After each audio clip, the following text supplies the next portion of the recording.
We start our look ahead to 2022 with the lessons of the past week for Arizona. Joining us are Julie Erfle, communications consultant at Erfle Uncuffed, and Paul Bentz, researcher and senior vice president at High Ground Consulting in Phoenix. Welcome back to Square Off. Good morning. Thanks for having us. Right now, the predictions are for a wave election for Republicans in 2022, taking control of the House and the Senate and more governor's mansions. I want to get your reactions to this tweet from Stuart Stevens late last week. He's a longtime Republican consultant, a Trump opponent. Here's what he said. Dow is over 36,000. Unemployment has dropped from 6.3 in January to 4.8 in October. Over 5 million jobs added, a record, 220 million vaccines in 10 months, and only 30% of the country thinks the U.S. is on the right track. The Democratic Party has a huge messaging problem. Julie Erfle, what do you think of that? Does that explain what happened this past week in Virginia and New Jersey? Partly, I think it explains what happened, and I agree there is a messaging problem. I think that part of it is that this country is so polarized and we're so used to bad news. It's really what we focused on. But I think the party in general is also focusing on their splits. They're focused on where they're not agreeing on really what I think will be life-altering legislation.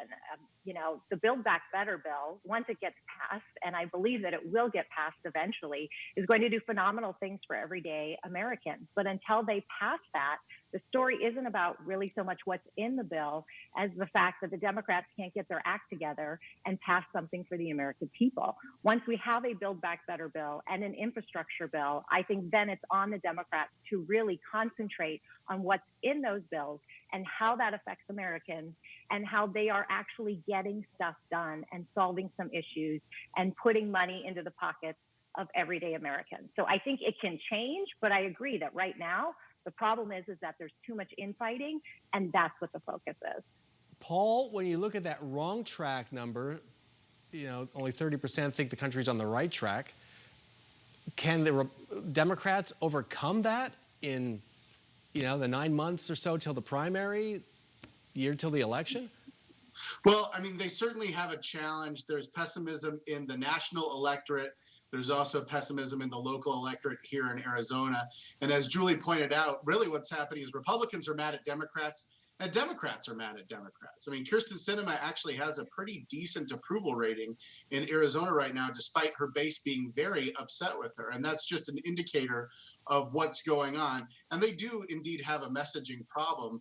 But the other thing we can learn from Virginia is that Republicans actually can win when they play offense. Instead of making this about Trump, they made this about some other issues, and they saw some success. And that is a little bit of a roadmap of what 2022 can do for Republicans if they decide to play some offense instead of just bathing in the Trump pool. So let's stick with Paul. All politics is local. What are the local issues that Republicans could leverage in 2022?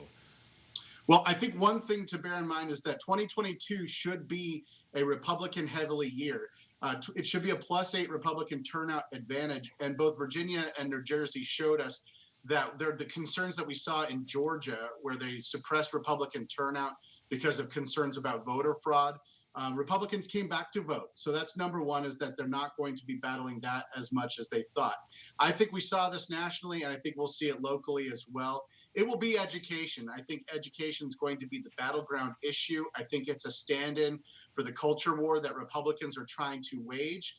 We just saw several local ballot issues for schools, bonds, and overrides that just failed on Tuesday because of sort of this concern we're seeing nationally about what's being taught and parental involvement. And I think Republicans are going to try to play that up as they go into this November election. Yeah, those elections don't get a lot of attention, but that was a really interesting indicator that so many went down, and many of them were in the West Valley, the more conservative West Valley here in Maricopa County. Julie, what do you think of those education issues? And one thing I wonder about is how much is COVID playing a role in all that? Because schools really were on the front lines of dealing with families, have been on the front lines for the last 2 years dealing with families. How do you think that plays a role in views of education?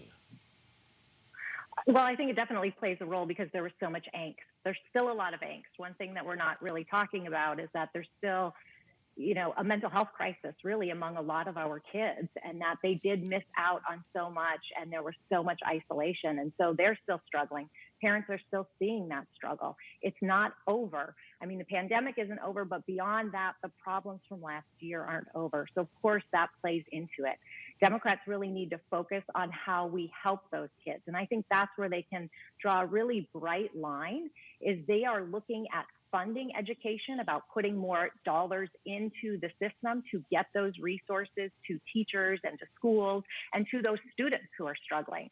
Whereas, on the Republican side, what was their big get of the legislative season was a flat tax, which was really this massive tax break for the wealthy that, by the way, education advocates have now referred to the ballot. So I think there is a bright line that Democrats can draw about what they want to do about the education crisis in this state and what Republicans want to do. But again, it all comes back to those kitchen table issues. It all comes back to the economy and how do we help the many versus the few.